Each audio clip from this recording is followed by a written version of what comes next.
The champagne flowed like water at the Beaumont baby shower, a picture of opulent joy. Seraphina Beaumont, radiant in cornflower blue, was the queen of the hour, her billionaire husband Julian, doting by her side. But in the glittering world of the elite secrets fester beneath the surface. And just as the laughter reached its peak, a vision in white appeared, uninvited, defiant, and with a bombshell of her own. Get ready, because this isn't just a party, it's a battlefield. And the weapon of choice, an ultrasound. The Beaumont estate, nestled in the most exclusive enclave of Atherton, California, was a testament to new money aspiring to old-world elegance. Today, its manicured gardens and the grand ballroom with French doors thrown open to the Californian sun were transformed into a pastel wonderland. It was Seraphina Beaumont's baby shower, an event meticulously planned to be the social highlight of the spring season. Seraphina, her honey-blonde hair coiffed into an elegant chignon, moved with a serene grace that belied the slight discomfort of her 7-month pregnancy. Her custom-made Celestia blue gown flowed around her, a stark contrast to the sea of blush pinks, mint greens, and butter yellows worn by her guests. She'd insisted on blue, a mother's intuition, she'd quipped to her husband, Julian. Julian Beaumont, charismatic and devastatingly handsome, was the quintessential Silicon Valley magnate. He'd made his first billion before 30 and his second before 35. He had a reputation for being ruthless in business, but to the public eye and to Seraphina, for the first 5 years of their marriage, a devoted husband. He played his part beautifully today, one hand frequently resting on Seraphina's bump, his smile never wavering as he greeted tech titans, socialites, and the occasional old money holdout. "Darling, you're glowing," cooed Mrs. Eleanor Vance, a woman whose face was as tightly pulled as the strings of her pearl necklace. "Simply radiant. And Julian, you look like the cat who got the cream." Julian chuckled a smooth, practiced sound. "Only the best for my Seraphina and our little prince or princess." Seraphina smiled, a genuine warm smile that reached her sapphire eyes. "Thank you, Eleanor. We're just so excited." She truly was.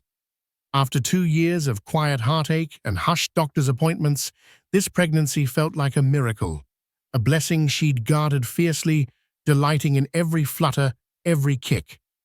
Julian had been supportive, attentive even. He'd accompanied her to every appointment, his hand holding hers. During the ultrasounds, his eyes wide with what she'd believed was shared wonder. The ballroom buzzed. Waitstaff in crisp white jackets navigated the throng, offering flutes of Dom Perignon and sparkling cider for the mother-to-be and delicate canapés. The centerpiece was a towering cake adorned with sugar booties and rattles, and a mountain of exquisitely wrapped gifts, many bearing the unmistakable turquoise of Tiffany & Co., or the discreet logo of Hermes. Chloe, Seraphina's best friend since their Stanford days, squeezed her arm. "You okay? You look a little tense beneath the serenity." Chloe was a lawyer, sharp-witted and fiercely loyal, one of the few people who could see past Seraphina's polished facade. Seraphina managed a small smile.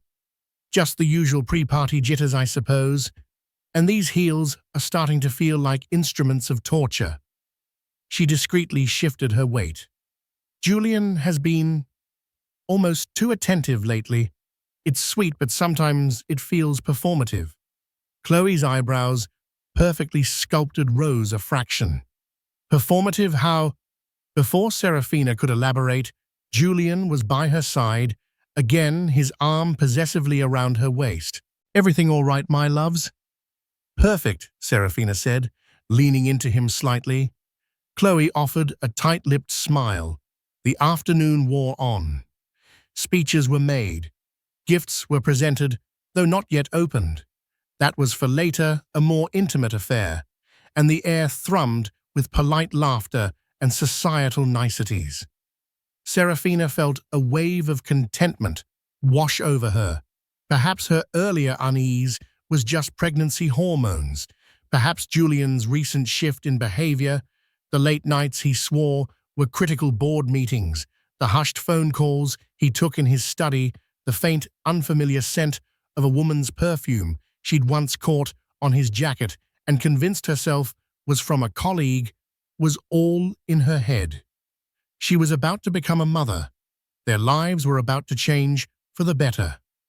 The string quartet, tucked away in a corner, segued into a lilting Vivaldi piece. Julian tapped a crystal glass for attention.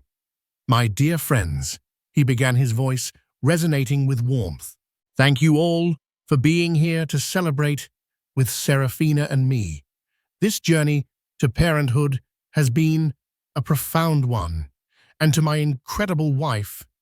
He turned to Serafina, his eyes glinting with an emotion she couldn't quite decipher. "You are my rock, my inspiration. I cannot wait to welcome our child with you." A collective awe rippled through the crowd. Serafina felt her eyes prickle with tears. He could be so convincing, so charming. It was then, as Julian was basking in the warm glow of his speech, that a subtle shift occurred at the grand entrance of the ballroom. A ripple of whispers, a sudden craning of necks. The string quartet faltered for a beat, the melody stumbling like a startled fawn. Serafina, shielded by Julian, and the congratulatory throng, didn't immediately see the cause, but she felt it. A cold dread, sharp and sudden, pierced through her bubble of joy. It was the same dread that had been a faint, unwelcome hum beneath the surface of her happiness for months. Then the crowd parted almost reverently, as if making way for royalty, or perhaps an executioner. And there she stood. Her name was Cassandra Thorne. She was a vision, sculpted and striking, with raven hair that cascaded down her back in glossy waves and eyes the color of molten gold. But it wasn't just her beauty that commanded attention, that silenced the room with an almost audible gasp. It was her dress. In a room awash with the soft, celebratory hues of a baby shower, Cassandra Thorne wore white. Not a demure cream or a gentle ivory, but a stark, brilliant, unapologetic white. It was a sheath dress, clinging to her every curve, a dress that screamed defiance, a dress that was in its own audacious way a bridal statement. It was the kind of dress a woman wore when she intended to be the sole focus of every eye in the room. And she was. Time seemed to slow. The Vivaldi died with the screech as one of the violinist's bows skittered across the strings. Champagne flutes hovered mid-air. Conversations were sliced mid-sentence. Every gaze in that opulent ballroom, shocked, curious, scandalized, was fixed on Cassandra. Serafina felt the blood drain from her face. The warmth of moments before turned to ice in her veins.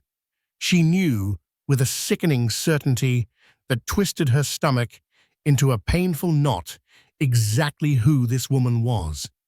This was the ghost who had haunted the periphery of her marriage, the unnamed fear, the source of the unfamiliar perfume, the reason for Julian's late nights and whispered calls. Julian, beside her, went rigid. His hand, which had been resting on Serafina's back, flinched as if burned. Serafina saw his knuckles turn white where he gripped his champagne flute.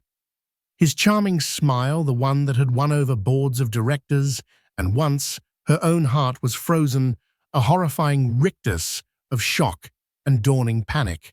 Julian, Serafina whispered, her voice barely audible, but she didn't need him to confirm. The way Cassandra's eyes, predatory and triumphant, were fixed solely on Julian told her everything. Cassandra began to move, gliding through the stunned silence with the confidence of a panther.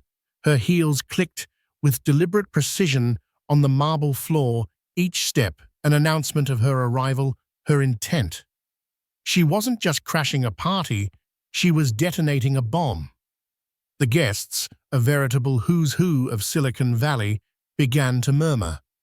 The whispers grew rustling, like dry leaves, a chorus of disbelief and delicious scandal. This was better than any reality TV show.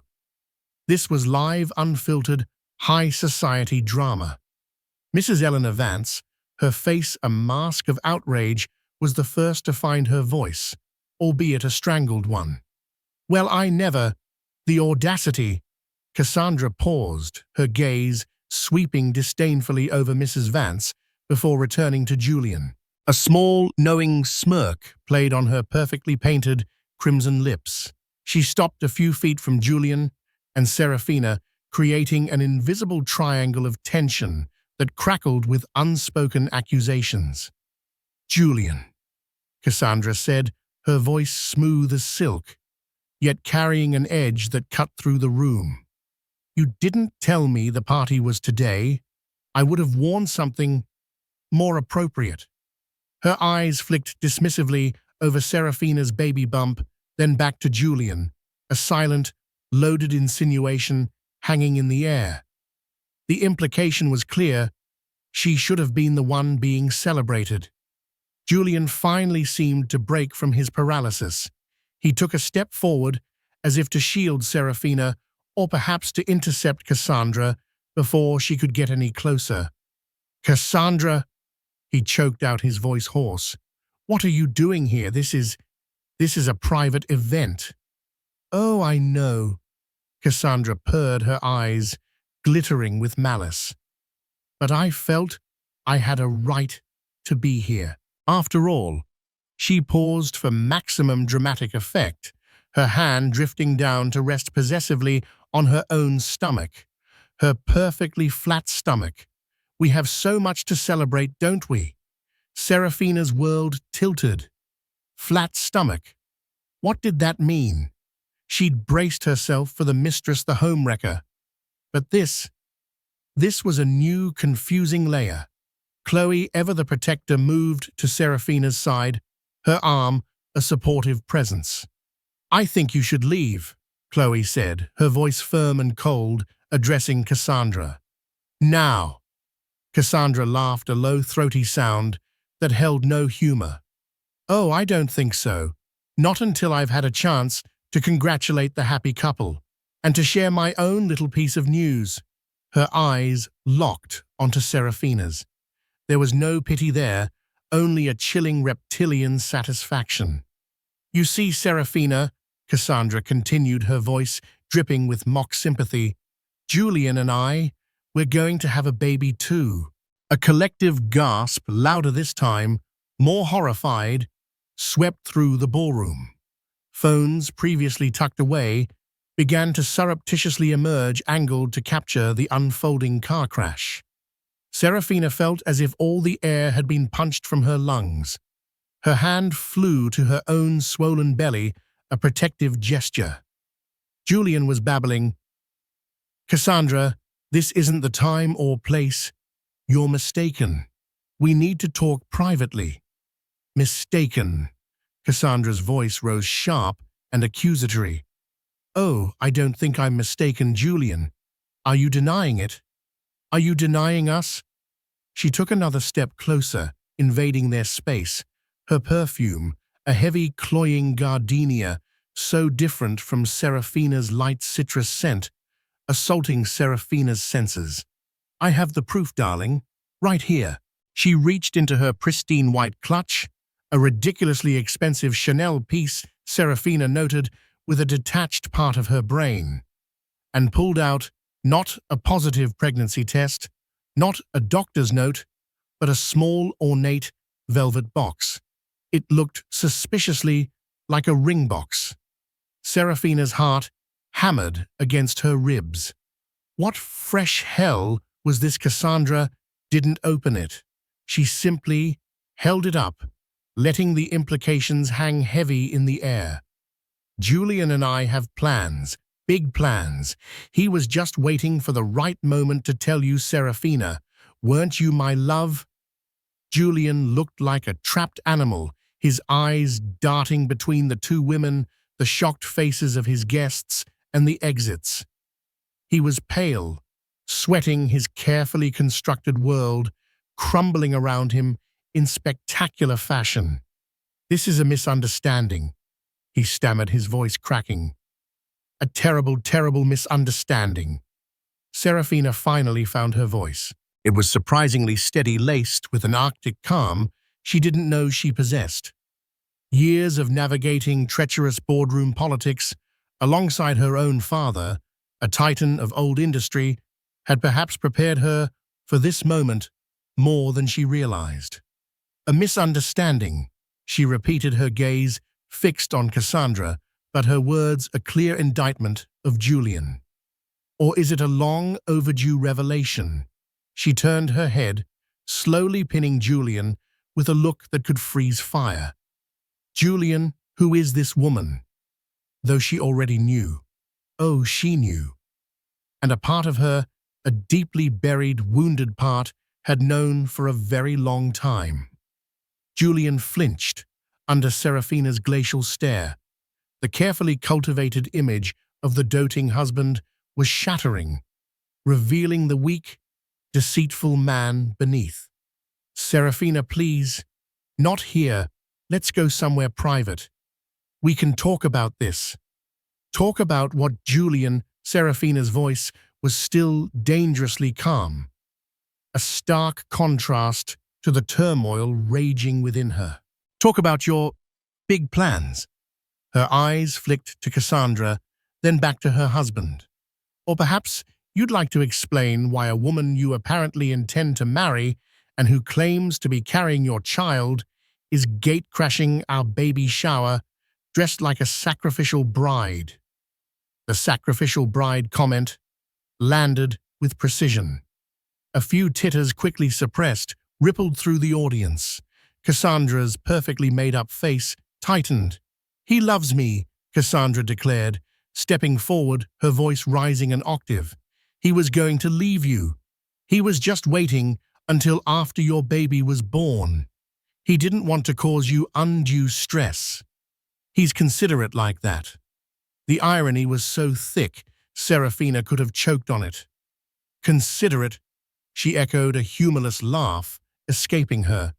"Is that what you call this, Julian, considerate?" Julian ran a hand through his already disheveled hair.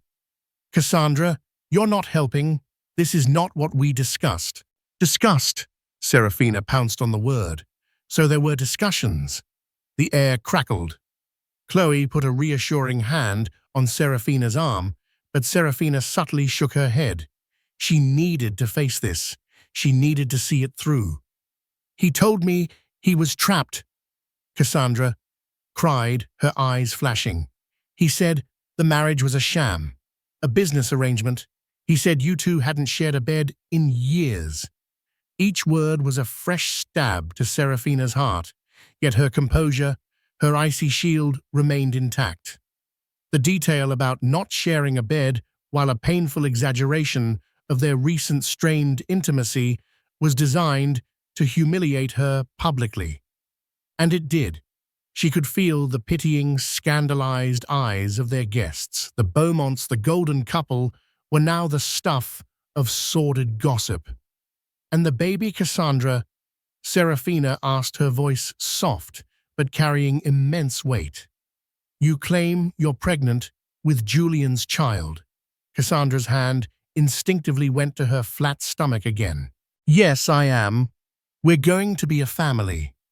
She shot a venomous glare at Serafina's prominent bump. "A real family." "When did you conceive this baby, Cassandra?" Serafina pressed her mind, working with chilling clarity. Something wasn't adding up. The defiant white dress, the ring box, the vague claim of pregnancy, without any visible sign or immediate proof, like a test strip. It felt theatrical, almost desperate. Cassandra hesitated for a fraction of a second, a flicker of uncertainty in her golden eyes. What does it matter I'm pregnant? He's the father. It matters a great deal, Serafina said, because you see, if you are indeed pregnant with my husband's child, the timing would be rather interesting. Julian finally found a sliver of courage, or perhaps just desperation. Serafina, darling, she's lying. She has to be. I ended things with her months ago. Months? He turned to Cassandra, his voice pleading. Cassandra, tell them it's not true. I told you it was over. Over! Cassandra shrieked, her carefully constructed composure finally cracking. The sophisticated seductress was morphing into a scorned woman. You said you needed time. You said you'd handle Serafina. You bought me this. She fumbled with the clasp of her Chanel bag again, this time pulling out a folded piece of paper. This is a lease agreement for an apartment in Pacific Heights, in my name, signed by you. Is that something you do for a woman you've ended things with? She practically threw the paper at Julian, who fumbled to catch it. The guests leaned in, shameless in their eavesdropping. This was a soap opera, unfolding in real time, seasoned with the delicious spice of high finance and social standing. The name, Pacific Heights, hung in the air, a symbol of commitment, of a clandestine life already established. Serafina watched Julian's face crumble. The lease, that was tangible. That was harder to deny than whispered sweet nothings. And the ring box? Serafina asked Cassandra, her tone almost conversational, as if they were discussing the weather. Cassandra's eyes narrowed. He was going to give it to me. He promised. She clutched the velvet box to her chest. He promised, Serafina repeated. She turned to Julian. Did you promise her marriage, Julian? Did you buy her a ring with the money that is half mine by law in the state of California? Julian looked utterly cornered. It was a mistake, a terrible lapse in judgment. Serafina, I love you. This was nothing, a meaningless distraction, a meaningless distraction. Cassandra's voice was laced with fury. Is that what our nights together were? Our plans? You told me you felt suffocated. You told me she was cold, ambitious, that she cared more about her father's company than you. Each accusation was a public stripping away of Serafina's dignity. She stood there, exposed, her private life, dissected for the amusement of their so-called friends. She saw smirks, feigned sympathy, and the glint of smartphones recording the entire sordid affair.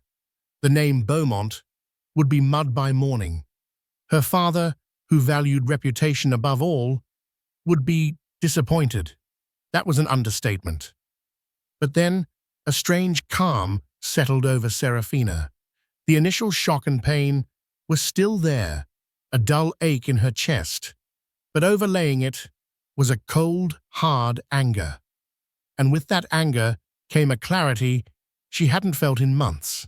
The vague unease, the small inconsistencies, Julian's increasingly erratic behavior, it all clicked into place. She had been a fool, yes, but she wouldn't be a victim. Not anymore. She thought of the countless nights she'd lain awake, wondering why Julian was distant. She thought of the invasive fertility treatments, the emotional roller coaster, all while he was apparently building a new life with this creature. So Cassandra, Serafina said, her voice cutting through Cassandra's tirade. You're pregnant. He bought you an apartment. He allegedly promised you marriage. She paused, letting her words sink in. That's quite a portfolio of accusations. She took a deep breath.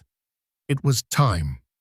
Time to stop being the serene, forgiving wife. Time to show them what Seraphina Ainsworth Beaumont was truly made of. Her hand went to her own clutch, a simple blue satin bag that matched her dress. It was far less ostentatious than Cassandra's Chanel, but it held something far more powerful. "You speak of plans, Cassandra," Seraphina said, her voice ringing with a newfound strength that silenced the room once more. "You speak of a future with my husband." She met Cassandra's gaze eye to eye. "But there's something you haven't factored into your calculations." Her fingers closed around the cool, smooth paper inside her bag. All eyes were on Seraphina. Even Cassandra, momentarily thrown off by Seraphina's sudden shift in demeanor from victim to something else, watched with a mixture of defiance and unease. Julian looked like he wanted the marble floor to swallow him whole. Seraphina's movements were deliberate, unhurried. She extracted a folded sheaf of papers from her blue satin clutch. It wasn't a legal document, nor was it a retaliatory piece of gossip. It was medical clinical, yet it held the power to change everything in that room. "You claim to be pregnant, Cassandra," Seraphina stated, her voice clear and resonant, devoid of the earlier tremor. "And you believe that gives you some sort of claim over my husband, over my life." Cassandra tossed her raven hair. "It's not a claim, it's a fact. Julian is the father of my child." "Is he now?" Seraphina's lips curved into a smile that didn't quite reach her eyes. It was a smile of profound, chilling confidence. "Well, I too have some news about fatherhood and my husband." She unfolded the papers. They were ultrasound images, standard black and white grainy pictures that to the untrained eye might seem indistinct, but to a prospective parent, they were miracles. "This," Seraphina announced, holding up the first image, "is from my 20-week scan. A bit outdated, I know, but bear with me." She paused, letting the tension build. "As you can see, a healthy baby, strong heartbeat, everything progressing perfectly." A few polite, confused murmurs. This was known. This was why they were all here. "But," Seraphina continued, her voice gaining an edge of triumph, "what Julian and I chose not to announce, what we decided to keep as our own precious secret until today." She swapped the first image for a second, slightly different one, pointing to it with a perfectly manicured finger. "Is that we were expecting a surprise." She then held up a third image, clearer this time, with two distinct little forms visible. "Cassandra," Seraphina said, her eyes locking onto the other woman's, "Julian isn't just going to be a father." Her voice dropped, then rose, imbued with an undeniable, earth-shattering power. "He's going to be a father of twins." The word hung in the air, an explosion in the stunned silence. Twins. If Cassandra's arrival had caused a gasp, this revelation elicited a collective, audible shockwave. Jaws literally dropped. Mrs. Eleanor Vance clutched her pearls so hard, Seraphina thought they might snap. Chloe's eyes widened, then a slow, impressed smile spread across her face. Julian stared at the ultrasound images as if he'd never seen them before, his face a mixture of disbelief and dawning horror. But Seraphina knew he'd seen them.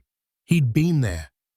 He'd held her hand, feigning joy while this bombshell was revealed to them in the quiet dimness of the obstetrician's office. His current shock wasn't at the news itself, but at Seraphina's strategic deployment of it. Cassandra's bravado finally visibly crumbled. Her golden eyes, which had flashed with such confidence, now darted around, looking for an escape, a denial, anything. The stark white of her dress suddenly made her look pale, almost ghostly. Her hand, which had been so possessively on her flat stomach, faltered. "Twins," Cassandra stammered, her voice barely a whisper. No, he never said. There's a lot Julian apparently never says." Serafina cut in smoothly, her gaze unwavering.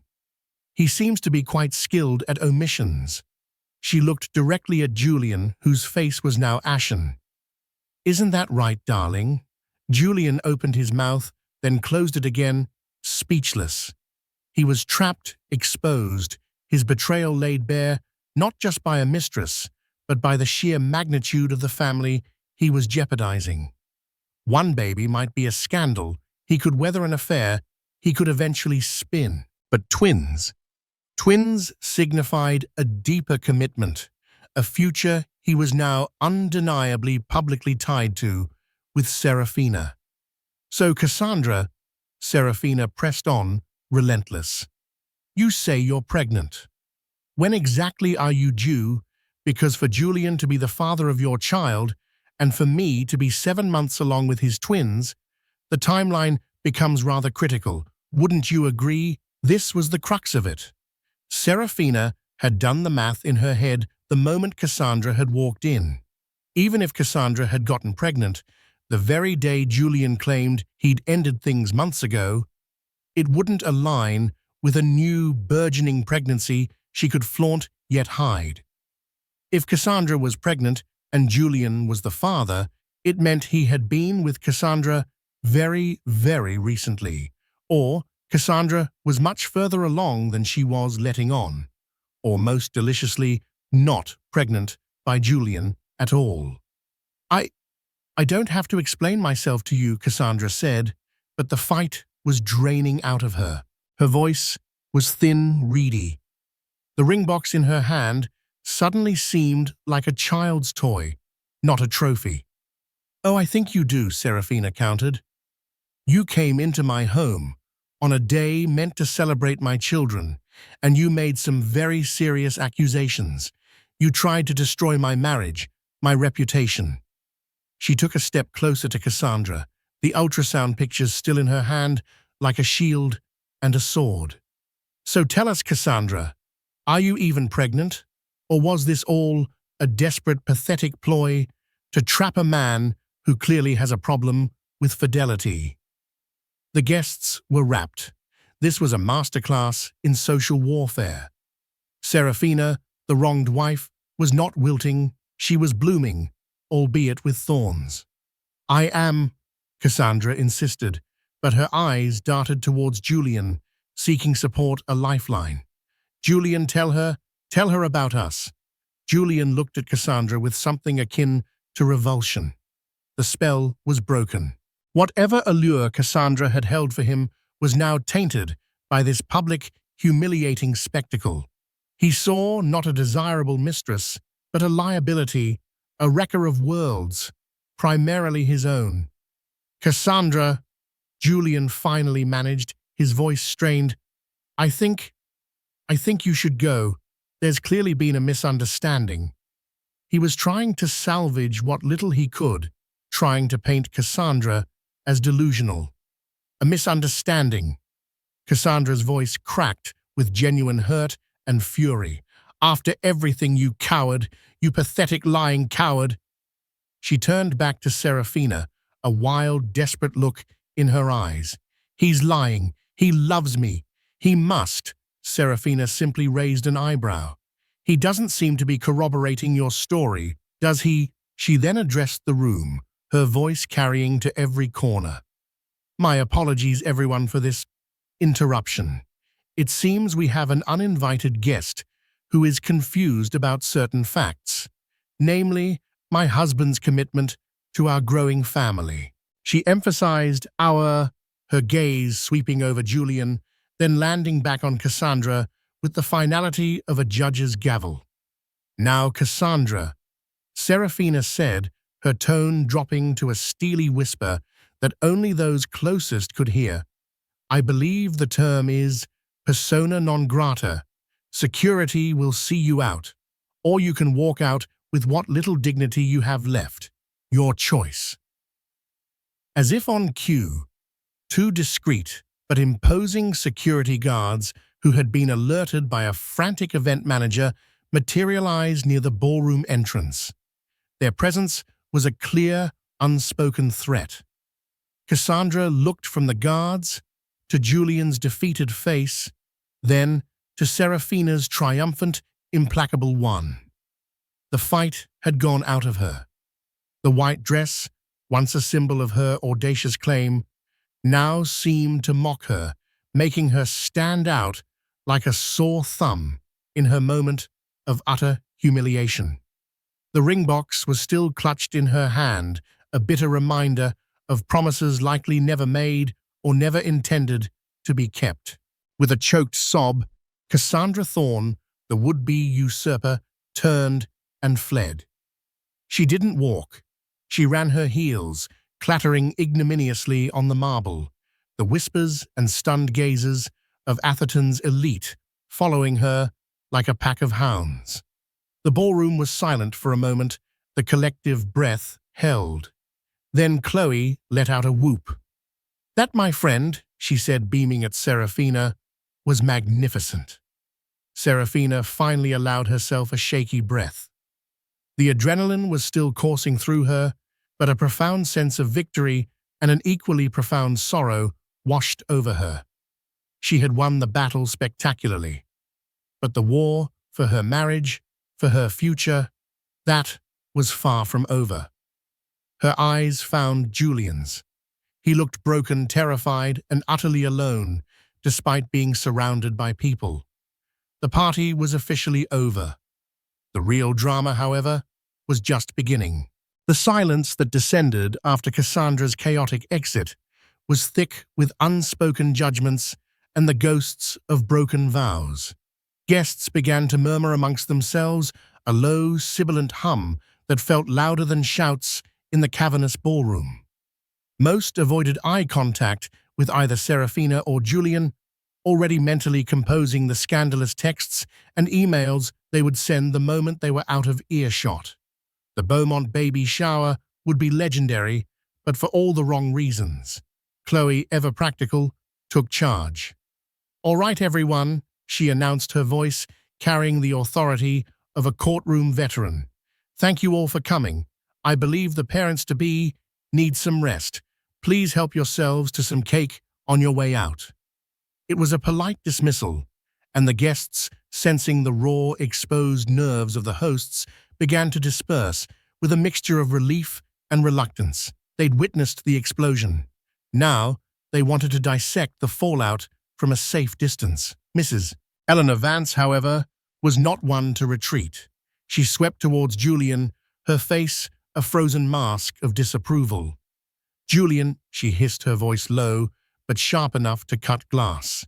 "You have disgraced yourself, and you have humiliated Seraphina. Your father, God rest his soul, would be ashamed." Julian, who had been standing as if rooted to the spot, pale and trembling, finally sagged. "Mother, please." "Not now." "Oh yes, now Julian."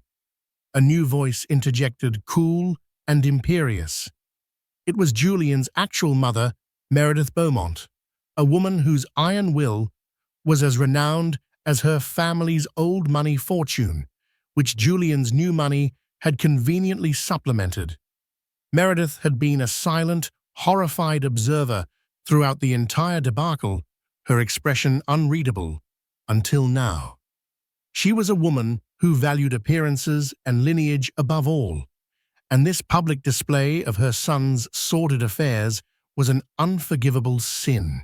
Meredith Beaumont was an elegant woman in her late 60s, her silver hair perfectly coiffed, her Chanel suit immaculate. She exuded an aura of untouchable power, one that even Julian, for all his billions, still wilted under. She fixed her son with a stare that could freeze champagne. "Eleanor is right, Julian," Meredith stated, her voice devoid of warmth. "You have created a spectacle of the most vulgar kind, and in front of everyone." Her gaze flickered to Seraphina, and for a moment a flicker of something akin to sympathy softened her stern features. "Seraphina, my dear, are you all right?" Seraphina, who had been leaning heavily on Chloe, straightened. The adrenaline was ebbing, leaving behind a bone-deep weariness and a hollow ache in her chest. "I will be Meredith," she said, her voice surprisingly steady. "Thank you for asking." Meredith nodded, then turned her icy gaze back to her son. "As for you, Julian, we will discuss your indiscretions at length, privately. And believe me, there will be consequences. You have not only jeopardized your marriage, but you have also put the Beaumont name and legacy at risk." Her eyes narrowed. "That apartment in Pacific Heights, was that purchased with Beaumont Corporation funds?" Julian paled further. "It was a personal loan." "We will see about that," Meredith said grimly. "I will be calling for an immediate audit." She was a significant shareholder in Julian's company, a fact he often conveniently forgot. The last of the guests scurried away, not wanting to be caught in the crossfire of a Beaumont family reckoning. Soon, only Serafina, Chloe, Julian, and Meredith remained in the once festive ballroom, now littered with the detritus of a ruined party. The towering cake stood untouched, a monument to shattered expectations. The piles of expensive gifts seemed almost obscene in their cheerfulness. "Serafina," Meredith said, her tone softening marginally as she addressed her daughter-in-law. "Perhaps you should go upstairs and rest. Chloe, be a dear and accompany her." Serafina nodded, grateful for the dismissal. She didn't have the strength to face Julian, not yet. She allowed Chloe to guide her out of the ballroom, leaving Julian to face his mother's formidable wrath. As she walked away, she heard Meredith's voice, low and venomous, lash out at Julian. "You fool! You utter complete fool! Did you think this wouldn't come out? Did you think Serafina was stupid?" Upstairs in the master suite that suddenly felt cold and alien, Serafina sank onto the edge of the chaise lounge. Chloe closed the door, shutting out the muffled sounds of Meredith's tirade. "Well," Chloe said, attempting a lightness she didn't feel. "That was memorable. You, by the way, were incredible." The twins' chef's kiss, a watery smile, touched Serafina's lips. "I'd been saving that. I wasn't sure when or if I'd use it. But her showing up in that white dress, claiming to be pregnant, it was just too much." "She wasn't pregnant, was she?" Chloe asked, settling beside her. "Or if she was, it definitely wasn't Julian's, or the timing was way off for her to be flaunting it." Serafina shook her head. "I don't think she was. It felt desperate. The ring box, the vague claims. She wanted to force his hand to stake her claim publicly. She probably assumed I'd crumble, that Julian would choose her out of some twisted sense of obligation or to avoid further scandal." She sighed, a deep, shuddering breath. "The irony is, she just made everything worse for him, and for herself." "What are you going to do, Serafina?" Chloe asked gently. "About Julian." Serafina stared out the window at the perfectly manicured gardens, now bathed in the fading afternoon light. The beauty of it all felt like a mockery. "I don't know," she whispered. "A part of me knew. Little things. His phone always angled away from me, the late nights that stretched into early mornings, that almost imperceptible distance that had grown between us. I think I didn't want to see it." She touched her belly, where her twin miracles were blissfully unaware of the chaos their arrival had inadvertently amplified. But now, after this public humiliation, after he stood there and let her spew those lies about our marriage, about me, her voice hardened. "I can't just forgive this. I can't just forget." "You don't have to," Chloe said firmly. "You have options, Seri. You're a Beaumont by marriage, but you're an Ainsworth by blood. Your father—" Serafina winced. "My father will be furious. Not just at Julian, but at me, for allowing the family name to be dragged through this kind of scandal." Arthur Ainsworth was a man of immense pride and rigid principles. This would be a bitter pill for him to swallow. "He'll support you," Chloe insisted. "He loves you. And he'll despise Julian for this betrayal more than anything." "Perhaps," Serafina murmured. She thought of the prenup Julian had insisted upon, the one her father's lawyers had scrutinized and reluctantly approved. It was ironclad, designed to protect Julian's rapidly growing fortune, but it also had clauses regarding infidelity clauses that suddenly seemed very, very relevant.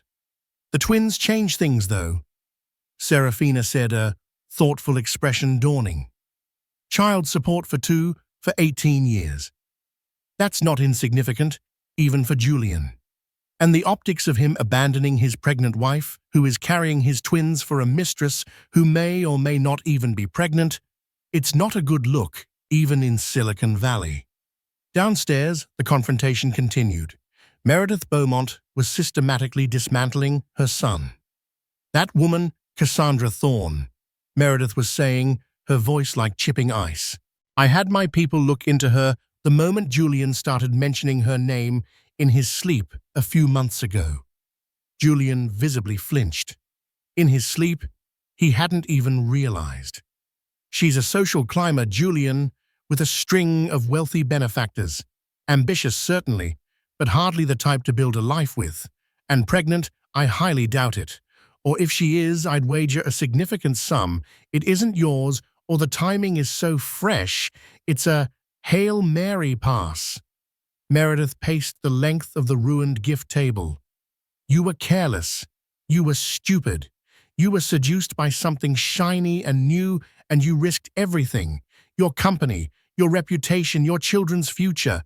She stopped directly in front of him. "Serafina is a good woman, Julian. Far too good for you, clearly.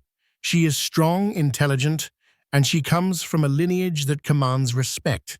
She has given you heirs, twins." Meredith's eyes glittered. "You will go upstairs. You will beg for her forgiveness. You will do whatever it takes to fix this, and you will cut off all contact with that innocent creature. The apartment, any financial ties, sever them. Today, am I clear?" Julian, thoroughly cowed, could only nod. "Yes, Mother." "And Julian," Meredith added, her voice dropping to a dangerous whisper, "if you fail, if Serafina decides she cannot forgive this monumental betrayal, and frankly, I wouldn't blame her, understand this, I will stand by her. The Beaumont family resources, my shares in your company, my support. It will all go to Serafina and my grandchildren. Do not test me on this." Julian looked up, shocked, his own mother siding with his wife, but he saw the unwavering resolve in her eyes. Meredith Beaumont did not make idle threats. The battle at the baby shower was over. Serafina had won a decisive victory, but now the true war began. The war for her future, her children's future, and what, if anything, was left of her marriage. And Serafina was beginning to realize she had more allies and more power than she had ever imagined. The ultrasound of twins had not just been a revelation. It had been a declaration of strength, a shifting of the scales, and the game was far from over. The days that followed the disastrous baby shower were a blur of hushed phone calls, emergency legal consultations, and the suffocating weight of unspoken accusations that hung in the opulent air of the Atherton estate. Julian, thoroughly chastened by his mother and terrified of Serafina's icy withdrawal, was a shadow of his former self. He made desperate, clumsy attempts at reconciliation, leaving bouquets of Serafina's favorite peonies outside her door. She'd moved into one of the sprawling guest suites, sending pleading texts and offering hollow apologies that sounded rehearsed and insincere. Serafina, however, was resolute. She met with her lawyers, formidable figures from a top San Francisco firm her father had personally recommended. They pored over the prenuptial agreement their expressions grim but determined. The infidelity clause was clear. In the event of proven adultery leading to public scandal or emotional distress, Serafina was entitled to a significantly larger settlement than the initial terms dictated, plus generous child support. Cassandra Thorne's dramatic appearance and the subsequent gossip that had spread like wildfire through their social circle and even into niche tech blogs certainly qualified as public scandal. Chloe was her rock, a constant presence, offering legal insights, emotional support, and endless cups of herbal tea. Meredith Beaumont, true to her word, also proved to be a surprising and formidable ally. She'd initiated her promised audit into Julian's personal expenditure on Cassandra, and the preliminary findings were already raising eyebrows, hinting at a pattern of diverting company resources for his extramarital pursuits. "He's a fool," Meredith had stated bluntly during a private call with Serafina. "A reckless, arrogant fool, but he's my son, and these are my grandchildren. I want this resolved in a way that protects you and the babies above all else." She'd also hired a private investigator to delve deeper into Cassandra Thorne's background and her pregnancy claim. The investigator's report arrived a week later, delivered to Serafina by a discreet courier. Chloe was with her when she opened it. "Well, well, well," Chloe murmured, reading over Serafina's shoulder. "Miss Cassandra Thorne has quite the history." The report painted a picture of a woman who had systematically worked her way up the ladder of wealthy men, leaving a trail of broken hearts, depleted bank accounts, and at least 2 prior unproven pregnancy claims that had conveniently vanished when a hefty settlement was paid. There was no current medical evidence of pregnancy in the report, though it noted Cassandra had visited a women's clinic known for its discretion 2 days after the baby shower. So the pregnancy was likely a bluff, or at best extremely recent and unconfirmed. Serafina mused, a cold satisfaction settling within her. She was trying to force Julian's hand to make him choose. "And that ring box she was clutching," Chloe asked. "The one she implied Julian gave her?" Serafina's lips twisted into a wry smile. "Ah, yes, the grand promise of marriage." She'd had her own suspicions about that. During the initial chaos, just before Cassandra had fled, Serafina's sharp eyes had caught a detail. The box was from Cartier. Distinctive red-gold trim. But it wasn't the classic engagement ring box. It was slightly larger, flatter. Meredith's investigator managed to get a statement from a sales associate at the Cartier on Post Street. Serafina continued, tapping a section of the report. Cassandra Thorne did indeed make a purchase there a week before the baby shower. Not a ring, though. Chloe leaned closer. "What then?" "A pair of diamond earrings," Serafina revealed. "Expensive, certainly. The Love collection, ironically enough, but definitely not an engagement ring. She must have kept the box, hoping to use it as a prop." "The sheer audacity," Chloe breathed, shaking her head. So the entire charade, the white dress, the pregnancy, the ring box, it was all a calculated performance. "A desperate one," Serafina corrected, "and it backfired spectacularly." Meanwhile, Julian was unraveling. The pressure from his mother, the cold shoulder from Serafina, the looming legal battle, and the whispers in the business community were taking their toll. He'd tried to contact Cassandra initially to silence her, then, in a fit of misguided sentimentality, to understand her motives. But Cassandra, after her public humiliation, had gone to ground. Her lawyer, a bulldog, notorious for handling high-profile PR nightmares, was now her mouthpiece, issuing vague statements about emotional distress and misunderstandings. One evening, Julian found Serafina in the conservatory, staring out at the twilight. He approached cautiously, like a penitent before a stern judge. Serafina, he began, his voice hoarse. Can we please talk? Really talk? Serafina turned slowly, her expression unreadable. What is there left to say, Julian? You humiliated me. You lied to me for months, possibly years. You were building a life with another woman while I was undergoing fertility treatments, hoping to build a family with you. I know, and I am so sorry, and he pleaded, his eyes filled with a desperation that might have once moved her. It was a mistake, a terrible, inexcusable mistake. Cassandra, she meant nothing. It was an escape, a fantasy. It wasn't real.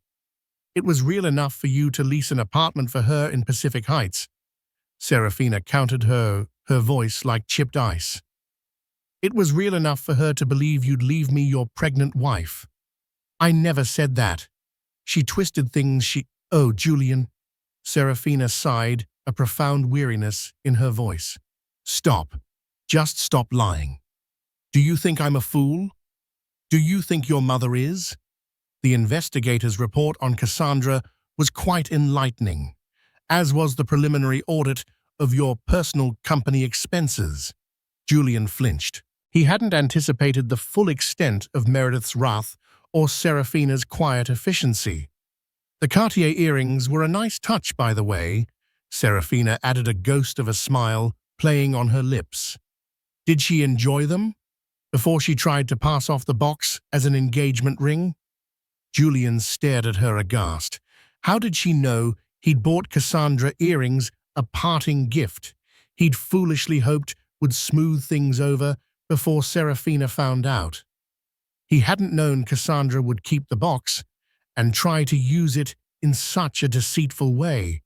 Or perhaps he had, and in his arrogance believed it wouldn't matter. Serafina, I swear I was going to end it. I was trapped. I didn't know how to get out. You get out by being honest, Julian, Serafina said, her voice rising slightly. You get out by having some semblance of integrity. You don't get out by destroying the woman who has stood by you, who is carrying your children. Tears welled in her eyes, tears of anger and profound hurt. You didn't just betray me, Julian. You betrayed them. She gestured to her stomach. Our sons, our daughters, whatever they may be, they deserve better than a father who is a liar and a cheat. The words hung in the air, heavy and irrevocable. Julian sank into a nearby wicker chair, his head in his hands. What do you want me to do, Serafina? I'll do anything. Please just tell me what to do. Serafina looked at him, at the broken man who had once been her everything. There was no triumph in his defeat, only a deep, aching sadness. I want, she began, then paused. What did she want? Revenge, no. His continued misery. Perhaps a small petty part of her did, but the larger part, the mother-to-be, knew that wasn't the answer. I want peace, Julian, she said finally. I want a safe and stable environment for my children. I want to be free of this toxicity. Does that mean a divorce? He whispered, his voice barely audible. The meeting was held in the Beaumont's formal library, a room paneled in dark mahogany, lined with leather-bound books that Julian rarely opened. It felt more like a war room than a space for familial discussion. Arthur Ainsworth, Serafina's father, sat at one end of the long, polished table, his presence formidable. He was a man in his late 60s, with a steely gaze and an air of quiet authority that had intimidated business rivals for decades. Opposite him sat Meredith Beaumont, her expression as severe as Arthur's. Serafina was seated beside her father, a picture of composed strength, while Julian sat next to his mother, looking diminished and apprehensive. Lawyers for both sides were present, silent observers for now. Arthur Ainsworth began, his voice calm but laced with an undercurrent of controlled fury. Julian, I'm not going to waste time with pleasantries. You have inflicted a grievous wound upon my daughter, and by extension, upon my family. Your behavior has been despicable." Julian winced, but said nothing, merely nodding in acknowledgement. He knew better than to interrupt Arthur Ainsworth in this mood. "Seraphina is carrying your children, your twin children." Arthur continued, emphasizing the word twin with a pointed look at Julian. "That alone should have been cause for unwavering fidelity and support. Instead, you chose deceit, infidelity, and public humiliation." Meredith Beaumont interjected, her tone clipped. "Arthur, rest assured, the Beaumont family does not condone Julian's actions. He has brought shame upon us all, and he will make amends, financially and in every other way demanded." Her eyes flicked to Julian. "Won't you, Julian?" "Yes, mother. Yes, Mr. Ainsworth." Julian mumbled, his gaze fixed on the tabletop. "I understand the gravity of my actions. I am prepared to do whatever is necessary to provide for Seraphina and the children." "It's not just about financial provision, Julian." Seraphina spoke for the first time, her voice clear and steady. "It's about trust. It's about respect. It's about the environment our children will be raised in." Her lawyer, Ms. Diane Rivington, a sharp woman with a reputation for handling high-stakes divorces, then laid out their terms. They were not punitive, but they were undeniably firm. A revised settlement, based on the infidelity clause of the prenup, which was substantial. Full ownership of the Atherton estate for Seraphina, as it was, where children would be raised. A very generous child support trust fund managed by independent trustees, including Arthur and Meredith.